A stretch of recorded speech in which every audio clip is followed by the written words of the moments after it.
कंठरे जराश्रम को न भांगा नहीं राज्य सरकार और प्रशासन को गुहारि करुछंती जराश्रमवासी। एभली करुणाकर दृश्य देखा मिली अनुगुल जिला मालतीपुर एक जराश्रम। ଏହି ଜରାଶ୍ରମକୁ ଦୀର୍ଘ 5 ବର୍ଷ ହେବ କିନ୍ନର ଚିନ୍ମୟୀ ଦାସ ନିଜର ଅକ୍ଲାନ୍ତ ପରିଶ୍ରମ ଓ ଦୃଢ଼ ମନୋବଳ ଦ୍ୱାରା ଅସହାୟ ଅବହେଳିତ ବୃଦ୍ଧବୃଦ୍ଧାମାନଙ୍କ ପାଇଁ ଗଢ଼ି ତୋଳିଛନ୍ତି। ମାନବ ସେବାଶ୍ରମ ନାମରେ ଏକ ଜରାଶ୍ରମ ଆଜିର ସମାଜରେ ନିଜର ବାପା ମା ବୃଦ୍ଧ ହୋଇଗଲା ପରେ ପିଲାମାନଙ୍କ ନିକଟରେ ବୋଝ ହୋଇଯାଉଛନ୍ତି। ଯୋଉଦିନ ଆଖ୍ୟାନ ହେଲା ନା ରହିଲୁ ନା ପ୍ରଭୁ ଆମେ ଆଏରୁ ଯେ ଜିନିଷ ସବୁ ଜିନିଷ ଖାଉଛୁ, ମାଛ ମାଂସ ଅଣ୍ଡା ଯାହା ହେଲା ଆନନ୍ଦରେ ଖାଉଛୁ, ଆନନ୍ଦରେ ରହୁଛୁ। ସକାଳୁ ସନ୍ଧ୍ୟାକୁ ଚାହା ଜଳଖିଆ ସବୁ ଆମେ ଖୁସିରେ ରହିଛୁ, ଖୁସିରେ ଖାଉଛୁ, ଆନନ୍ଦରେ ରହିଛୁ। ଆଉ ତେଲ ସାବୁନ ସବୁ ଇତ୍ୟାଦି ଆମର ବଟିକା ମେଡିସିନ ଧରିକି ସେ ସବୁ ବୁଝୁଛନ୍ତି। ଆମ ପାଖରୁ ଗୋଟେ ପଇସା ଆମେ ଖର୍ଚ୍ଚ କରୁନୁ, ଖଇନି ସହ ବି ଆମକୁ ଦଉଛନ୍ତି। ଆମେ ଆନନ୍ଦରେ ବହୁତ ଆନନ୍ଦରେ ରହିଛୁ। ଆଉ ଆମର ଏଇ ଯେଉଁ ଆଶ୍ରମରେ ଭାଙ୍ଗିବା ପାଇଁ ହେଉଛି ଆମେ ନିରୀହ ଲୋକ ଆସିକିରି ସବୁ ରହିଛୁ। ଆମେ କିନ୍ତୁ ଶାନ୍ତିରେ ରହିବୁ, ଏ ଆଶ୍ରମ ଆମର ସବୁଦିନ ରହୁ। ପ୍ରଭୁ ଏଇଟା ଆମକୁ ଟିକେ ସୁରକ୍ଷା ଦିଅନ୍ତୁ ପ୍ରଭୁ, ଆମେ ଏତିକି ନିବେଦନ କରୁଛୁ। ଖାଇବାକୁ ଯାଉଛନ୍ତି, ଆମେ ଏଠି ରହିବୁ, ଆମେ ଆଉ କୁଆଡ଼େ ଯିବୁନୁ। କ୍ୟା ଭାଙ୍ଗିବ ଘର, ଭଙ୍ଗା ଭଙ୍ଗି ନାହିଁ।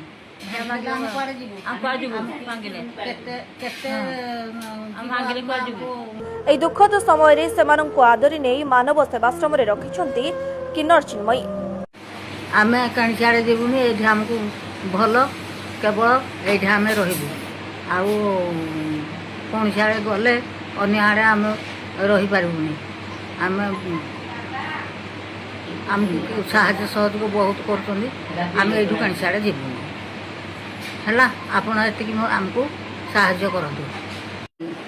ଆମେ ଏଠି ଭଲରେ ଅଛୁ, ଆମକୁ ଖୁସିରେ ରଖିଛନ୍ତି। ଦେହ ପା ହେଲେ ମେଡ଼ିକାଲ ନେଉଛନ୍ତି।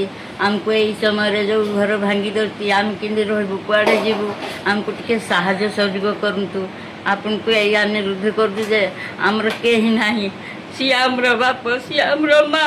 ଆମେ ଟିକେ କହିବୁ ଆମକୁ କେଉଁଠି ଟିକେ ଖାଉନ ଦେବ ନା ଭାଙ୍ଗିଦେବ ନା, ଆମକୁ ବିଷ ଟିକେ ଦେଇଦିଅ, ତାପରେ ଭାଙ୍ଗିଦେବ ସେଥିରେ ଦିଅ। ମୋର ପିଲା ଛୁଆ ବି ନାହାନ୍ତି, ମୋ ଅନାଥର ପଡ଼ା ନା ପଡ଼ିଛି। ମୋତେ ରାସ୍ତାରେ ଗୋଟେ ନା ରଖିଛି ଆଡ଼େ, ଆପଣ ଯିବି କୁଆଡ଼େ? ମୁଇଁ ଆମମାନଙ୍କୁ ଏଥିରେ ଗୋଟେ କାମ କର, ଗୋଟେ ଗୋଟେ ବେକରେ ରସୋଇ ଦେଇକିରି ଡିଆମରେ ପକାଇ ଦିଅନ୍ତୁ। ଆପଣମାନେ ଯଦି ଏଇ ଆଶ୍ରମଟି ଭାଙ୍ଗିବା ନେଇ ଚେଷ୍ଟା କରନ୍ତୁ, ଆଶ୍ରମଟି ଦୟା କରିକି ରଖନ୍ତୁ। ଆପଣଙ୍କୁ ହାତ ଯୋଡ଼ି ନା କହୁଛି। ଯାହା ସକାଳେ ଯେତେବେଳେ ଯାହା କିଛି ଇଚ୍ଛା କଲେ ସେଇଆ ଖାଉଛୁ, ଆଉ ତାପରେ କିଛି ଅସୁବିଧା କରୁନାହାନ୍ତି। ଦିହ ପା ଭଲ ମନ୍ଦ ଯାହା କିଛି ହେଲେ ନେଇକିନା ମେଡ଼ିକାଲ ଦେଖାଉଛନ୍ତି। ଆଉ ଯଦି ଏଇ ଟାଇମରେ ଯଦି ଆମକୁ ବାହାର କରିଦେଇ ଭାଙ୍ଗିଦେବ, ତାହେଲେ ଆମେ ଆଶ୍ରା ନେଇ କେଉଁଆଡ଼େ ଯିବୁ? ଆମର ପୁଅ ସ୍ୱାମୀ କେହି ନାହାନ୍ତି, ସେଇ ଆଶ୍ରା ନେଇକିନା ଆମେ ଆସିକିନା ଏଇ ଆଶ୍ରମରେ ପଡ଼ିଛୁ। ଯଦି ଏମିତି ତାପରେ ଭାଙ୍ଗିଦେବ, ତାପରେ ଆମେ ଯାଇକିନା ଦାଣ୍ଡରେ ଛିଡ଼ା ହେଲେ କ'ଣ ଆଜ୍ଞାଙ୍କୁ ଭଲ ଲାଗିବ? ଆଉ ତାପରେ ଏତିକି ଆମକୁ ଆଶ୍ରା ଦେଇକିନା ତାପରେ ତୁମେ ଯାହା କରିବା କଥା କର। ତେବେ ରାଜ୍ୟ ସରକାର ଆଶ୍ରମକୁ ଭାଙ୍ଗିବାର ଚରମ ନିଷ୍ପତ୍ତି ନେଇ ଏବେ ବିଚଳିତ ହୋଇପଡ଼ିଛନ୍ତି ଜରା ନିବାସୀ। ରିପୋର୍ଟ, जनता आवाज।